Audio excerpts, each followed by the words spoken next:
आज भारत विश्व के उन देशों में शामिल हो गया है जो स्वदेशी तकनीक से इतने विशाल एयरक्राफ्ट कैरियर का निर्माण करता है। आज आईएनएस विक्रांत ने देश को एक नए विश्वास से भर दिया है। देश में एक नया भरोसा पैदा कर दिया है। आज विक्रांत को देखकर समंदर की ये लहरें आह्वान कर रही है, अमर्त्य वीर पुत्र हो, अमर्त्य वीर पुत्र हो, दृढ़ प्रतिज्ञ सोच लो, प्रशस्त पुण्य पंथ है, प्रशस्त पुण्य पंथ है। बढ़े चलो, बढ़े चलो, बढ़े चलो।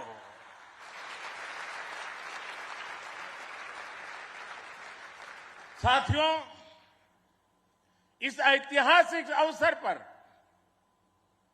मैं भारतीय नौसेना का कोचिन शिपयार्ड के सभी इंजीनियर्स, वैज्ञानिकों और मेरे श्रमिक भाई बहनों का अभिनंदन करता हूं, जिन्होंने इस सपने को साकार किया है। केरला की पुण्य भूमि पर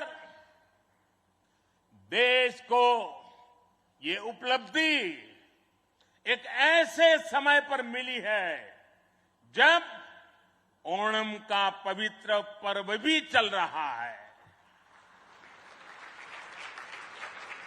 मैं सभी देशवासियों को इस अवसर पर ओणम की हार्दिक शुभकामनाएं भी देता हूं। साथियों, आईएनएस विक्रांत के हर भाग की अपनी एक खूबी है, एक ताकत है, अपनी एक विकास यात्रा भी है। ये स्वदेशी सामर्थ्य, स्वदेशी संसाधन और स्वदेशी कौशल का प्रतीक है। इसके एयरबेस में जो स्टील लगी है, वो स्टील भी स्वदेशी है। ये स्टील डीआरडीओ के वैज्ञानिकों ने विकसित किया, भारत की कंपनियों ने प्रोड्यूस किया।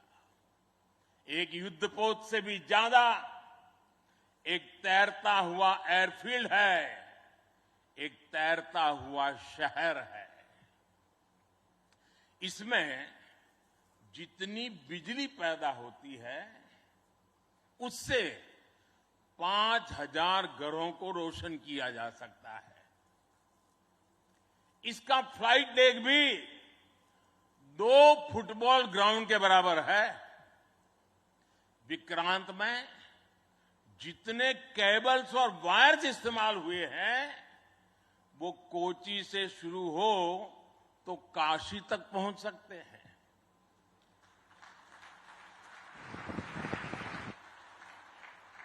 ये जटिलता हमारे इंजीनियर्स की जीवटता का उदाहरण है।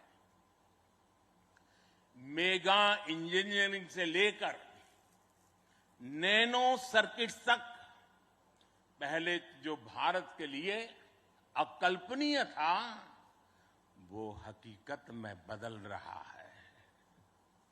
साथियों, इस बार स्वतंत्रता दिवस पर मैंने लाल किले से पंच प्राण का आह्वान किया और हमारे हरि जी ने भी इसका उल्लेख किया। इन पंच प्राणों में पहला प्राण है विकसित भारत का बड़ा संकल्प, दूसरा प्राण है गुलामी की मानसिकता का संपूर्ण त्याग, तीसरा प्राण है अपनी विरासत पर गर्व, चौथा और पांचवा प्राण है देश की एकता, एकजुटता और नागरिक कर्तव्य। आईएनएस विक्रांत के निर्माण और इसकी यात्रा में हम इन सभी पंच प्राणों की ऊर्जा को देख सकते हैं।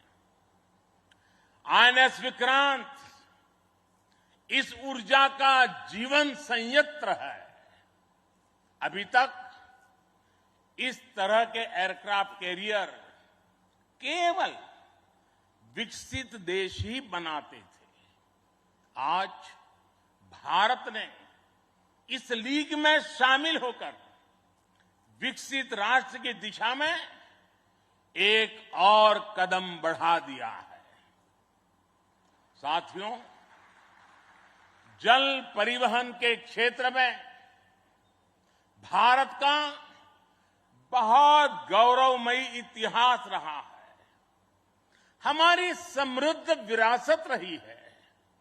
हमारे यहां नौकाओं और जहाजों से जुड़े श्लोकों में बताया गया है, दीर्घिका तरणी ही लोला, गत्वरा गामिनी तरीही, जंगाला प्लाविनी चैव धारिणी वेगिनी तथा। ये हमारे शास्त्रों में इतना वर्णन है। दीर्घिका, तरुणी लोला, गत्वरा, गामिनी, जंगाला, प्लाविनी, धारिणी, वेगिनी। हमारे यहां जहाजों और नौकाओं के अलग अलग आकार और प्रकार होते थे। हमारे वेदों में भी नौकाओं, जहाजों और समुद्र से जुड़े कितने ही मंत्र आते हैं। वैदिक काल से लेकर गुप्त काल और मौर्य काल तक भारत के समुद्री सामर्थ्य का डंका पूरे विश्व में बजता था। छत्रपति वीर शिवाजी महाराज ने इस समुद्री सामर्थ्य के दम पर ऐसी नौसेना का निर्माण किया जो दुश्मनों की नींद उड़ाकर रखती थी।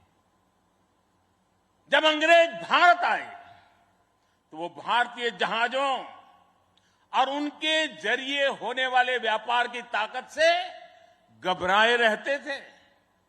इसलिए उन्होंने भारत की समुद्री सामर्थ्य की कमर तोड़ने का फैसला लिया।